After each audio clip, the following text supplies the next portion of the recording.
Hello everyone, this is Aparna. Welcome to my YouTube channel. In this video lecture, I am gonna discuss how do organisms reproduce. So guys, before knowing how do organisms reproduce, we must know why do organisms reproduce. As you know, reproduction is not a necessary phenomenon to maintain the life of an individual organism. Unlike the essential processes like nutrition, excretion and respiration, ये तीनों processes जो हैं वो आपकी life processes कहलाती हैं because इनके बिना आप सर्वाइव नहीं कर सकते. बट रिप्रोडक्शन लाइफ प्रोसेसेस नहीं है, ठीक है, ये लाइफ का एक पार्ट है.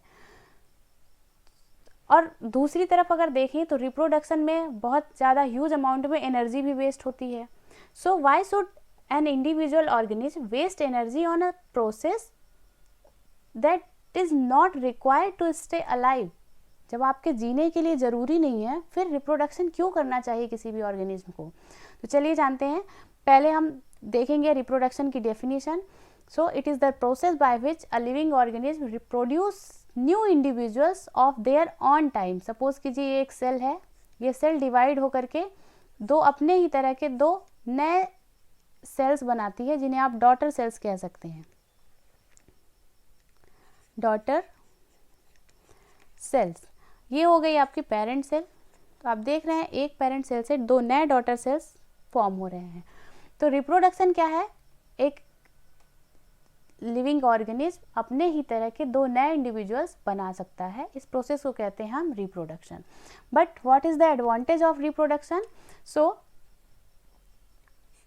it is necessary for the survival and increase in the populations of the species. अगर रिप्रोडक्शन नहीं होगा तो सपोज करिए किसी भी स्पीसीज के दो चार ऑर्गेनिज्म अवेलेबल हैं बट आप उनको वो रिकॉग्नाइजेबल नहीं है, उनके स्पीसीज को मेजॉरिटी ना होने के कारण आप रिकॉग्नाइज नहीं करेंगे और अगर उनकी डेथ हो जाती है तो वो धीरे धीरे एक्सटेंट हो जाएंगे, ठीक है. बट अगर उन ऑर्गेनिज्म में रिप्रोडक्शन की प्रोसेस हुई है, रिप्रोड्यूस किया है उन्होंने अपने ही नए डॉटर सेल्स को, तो उनकी एक मेजॉरिटी होने के कारण वो रिकॉग्नाइजेबल होंगे, उनको अलग से पहचान मिल सकती है. सेकेंड है it ensures the continuity of various species on the earth. Suppose करिए कि कोई एक ऑर्गेनिज्म है जिसकी डेथ हो जाती है किसी कारण से और उसने रिप्रोडक्शन नहीं किया है, तो वहीं से उसकी स्पीसीज ही ख़त्म मानी जाएगी. फिर वो आपको सिर्फ बुक्स में, गूगल में डायग्राम के फॉर्म में ही मिलेंगे, आपको फिर वो देखने को नहीं मिलेंगे.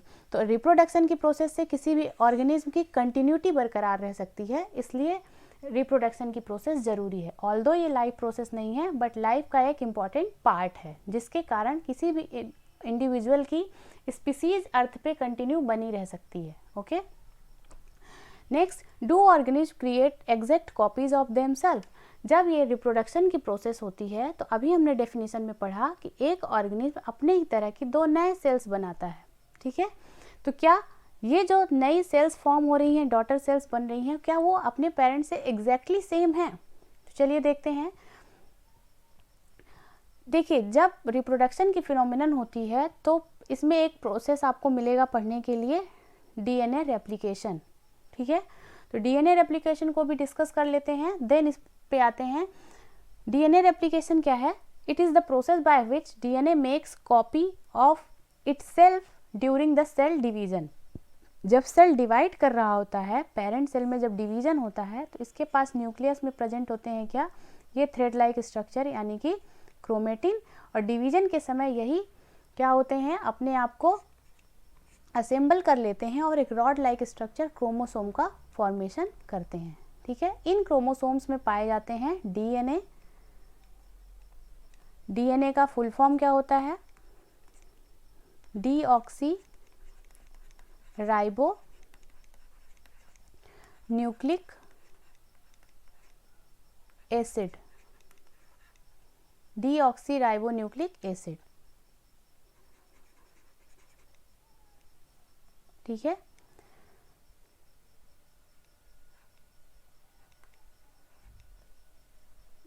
ये बहुत ही पतली हो गई है लाइन, इसको मैं थोड़ा सा डार्क कर देती हूँ. Ribo nucleic acid, okay. अब जब ये पेरेंट सेल डॉटर सेल्स बना रही होती है, यानी कि सेल डिवीजन के टाइम पे, ये पहले क्या करती है, सपोज करिए कि डीएनए अगर एक ही सेल के पास चला जाए तो इस सेल की जो प्रॉपर्टीज़ होंगी, जो कैरेक्टरिस्टिक्स होंगे, अपने पेरेंट से सिमिलर नहीं होंगे। तो सेल डिवीजन से बिफोर सेल क्या करती है, अपने डीएनए को 2 पार्ट में डिवाइड करती है, ठीक है, और एक डीएनए इसको दे देगी और दूसरा पार्ट आएगा इस सेल के पास, ठीक है। तो इसी प्रोसेस को कहा जाता है डीएनए की क्लोनिंग होती है, या फिर डीएनए क्या करता है, अपने आप को रेप्लिकेट करता है। और जैसे देखिए ये डीएनए का पार्ट है, ये ब्लू स्ट्रैंड। अब ये ब्लू स्ट्रैंड में देख रहे हैं आप, इसका एक ब्लू स्ट्रैंड यहाँ है और दूसरी ब्लू स्ट्रैंड यहाँ है, यानी कि इसकी पहले क्या होती है, अनजिपिंग होती है। अनजिपिंग मतलब जैसे चेन होता है ना, चेन को आप खोलते हैं तो 2 पार्ट में निकलता है। तो यहाँ से सपोज करिए इसके बीच से अनजिपिंग हुई तो एक पार्ट ये खुल गया और दूसरा पार्ट ये खुल गया, ठीक। अब इसके एक स्ट्रैंड ये है ब्लू स्ट्रैंड, इसकी पेरेंट सेल से आई है, ठीक है। और ये जो रेड न्यू स्ट्रैंड है, ये क्या है, ये न्यूली फॉर्म्ड है, जो जिसके लिए जो पेरेंट सेल के डीएनए है ये एक टेम्पलेट की तरह कार्य करता है। और फिर ये रेप्लिकेट करके 2 नए डीएनए स्ट्रैंड तैयार कर लेता है, और ये डीएनए स्ट्रैंड एक सेल में चली जाएगी और ये दूसरी डीएनए जो है वो दूसरे सेल के न्यूक्लियस में पहुंच जाएगी। इससे क्या होगा, डीएनए रेप्लिकेशन से जो पेरेंट्स के कैरेक्टर है वो ऑफस्प्रिंग में ट्रांसफर हो जाएंगे। बट अगर ये जो डीएनए रेप्लिकेशन हुआ अगर एग्जैक्टली पेरेंट जैसा हुआ तो जो डॉटर न्यूक्लियाई होंगे वो क्या होंगे, एग्जैक्टली पेरेंट के समान होंगे। बट जब ये रेप्लिकेशन होता है, अगर इनके जीन्स में कुछ चेंजेस आ जाते हैं डीएनए में, तो डीएनए प्रोटीन फॉर्मेशन के लिए रिस्पॉन्सिबल होते हैं। जब अगर इस डीएनए में चेंज आ गया तो उसकी प्रोटीन जो बन रही है वो उसमें चेंज आएगा, और प्रोटीन चेंज होगा यानी कि उसके कैरेक्टरिस्टिक्स में भी चेंज आ जाएगा, ठीक है। तो थोड़े से वेरिएशंस आ जाएंगे उनकी ऑफस्प्रिंग में। तो ये हुई बात डीएनए रेप्लिकेशन की। इन शॉर्ट में कहूँ तो डीएनए रेप्लिकेशन क्या है, डीएनए अपनी ही कॉपी बनाता है सेल डिवीजन के दौरान, और एक एक कॉपी दोनों डॉटर न्यूक्लियाई को डिस्ट्रीब्यूट कर दिया जाता है, ओके। अब चलते हैं, हम पढ़ते हैं do organism create exact copies of themselves. तो यहाँ कह रहा है the DNA deoxyribonucleic acid molecules in the chromosome in the nucleus is responsible for the transfer of character from the parent to the offspring। जैसे suppose करिए एक nucleus है, इस न्यूक्लियस में प्रेजेंट है आपके, इस सेल में प्रेजेंट है आपका न्यूक्लियस। न्यूक्लियस के अंदर होंगे जेनेटिक मटेरियल। इस जेनेटिक मटेरियल में ये जो डीएनए है वो क्या करता है, रिस्पॉन्स, इस डीएनए में पाए जाते हैं छोटे छोटे फ्रेगमेंट जिसे जीन कहते हैं आप। जीन्स रिस्पॉन्सिबल होते हैं to the transfer of characters from parents to the offspring. जो पेरेंट के कैरेक्टर हैं वो ट्रांसफर करते हैं डॉटर न्यूक्लियाई में, कौन, gene. During reproduction, the reproductive cells produce 2 copies of the DNA which separate into 2 cells। मैंने अभी बताया कि DNA क्या करता है, खुद को रेप्लिकेट करता है, और रेप्लिकेशन के बाद एक DNA का जो फ्रेगमेंट है वो एक सेल में, और दूसरे DNA का जो फ्रेगमेंट है वो दूसरे सेल में ट्रांसफर हो जाता है। The DNA copies will be similar but not identical to the each other। अब जो DNA की 2 कॉपी बनी है वो क्या होंगी, सिमिलर होती हैं but not identical to each other, exactly same नहीं होती हैं, ठीक है। So the new individuals have slight variation from their parents. मतलब ये जो 2 डॉटर न्यूक्लियाई बनेंगे ये आपस में सिमिलर होंगे but not exactly the parent cells, कुछ ना कुछ इसमें वेरिएशंस होंगे। और this is the basis of variations and evolution of new species.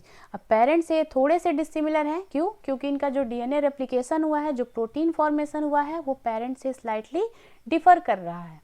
यही एक रीज़न बनता है वेरिएशंस एंड इवोल्यूशन का।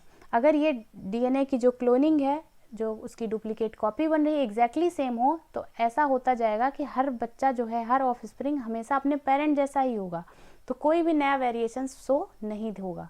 तो वेरिएशंस आर गुड। रेप्लिकेशन मैंने आपको बता दिया है। अब वेरिएशंस गुड क्यों है, इंपॉर्टेंस क्या है वेरिएशन का, चलिए ये देखते हैं।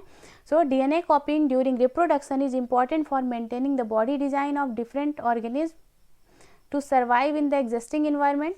देखिए जो डीएनए की कॉपी बनी थी वो किसी भी एक स्पीसीज को मेंटेन करने के लिए जरूरी थी, but the environment is constantly changing due to changes in temperature, climate, water level. पर जो इन्वायरमेंट है वो कॉन्स्टेंटली क्या हो रहा है, चेंज हो रहा है, कभी टेम्परेचर में चेंज हो रहा है, कभी क्लाइमेट में चेंज हो रहा है, कभी उसका वाटर लेवल चेंज हो रहा है। तो जैसे जैसे क्लाइमेटिक चेंजेज आ रहे हैं तो ऑर्गेनिज्म में अगर एडॉप्टेशन नहीं हुआ तो ऑर्गेनिज्म एक्सटिंक्ट हो सकती है, ख़त्म हो सकती है। If organism can not adjust themselves to the changes in the environment then their species will become extinct, ख़त्म हो सकती है। If there are variations in some individual of a species, they may be able to survive the changes in the environment. अगर उन species में कुछ variations हैं तो हो सकता है पेरेंट सेल में वो क्वालिटी डेवलप नहीं थी, बट जो न्यू इंडिविजुअल्स बने हैं उनमें वो वेरिएशंस होने के कारण हो सकता है कि वो उस क्लाइमेटिक चेंज को अडॉप्ट कर लें और सर्वाइव कर जाएं। So variations in species is necessary for the survival of different species and for the evolution of new species. तो वेरिएशंस क्या है, नेसेसरी हैं किसी भी ऑर्गेनिज्म के सर्वाइवल के लिए। कब, जब क्लाइमेटिक चेंज हो, कोई ड्रास्टिक चेंज हो जाए, क्लाइमेट में सडन चेंज हो जाए। सपोज करिए एक पॉन्ड है, यहाँ पे बहुत सारे बैक्टीरियाज हैं, है ना।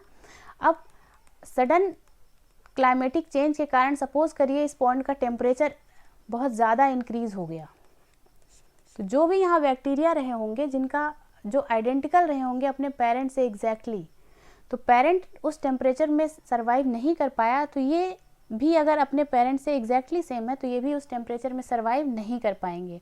बट अगर डीएनए की जो कॉपी थी पेरेंट सेल से और डॉटर सेल में अगर थोड़ा सा डिफरेंट है तो हो सकता है उस न्यू इंडिविजुअल में, उस डॉटर न्यूक्लियाई में कुछ ऐसे एडॉप्टेशंस हों जो पेरेंट से थोड़े से डिफरेंट रहे हों और इस बढ़े हुए टेम्परेचर में वो सरवाइव कर जाएं।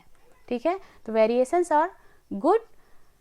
वेरिएशन से किसी भी ऑर्गेनिज्म का सर्वाइवल बढ़ सकता है, उसका एडॉप्टेशन बढ़ सकता है और उससे इवोल्यूशन आ सकता है एक नई स्पीसीज का।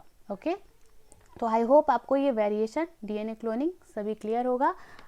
अगर आपको वीडियो अच्छा लगा है तो प्लीज़ इसे लाइक और शेयर करना ना भूलें। Thank you for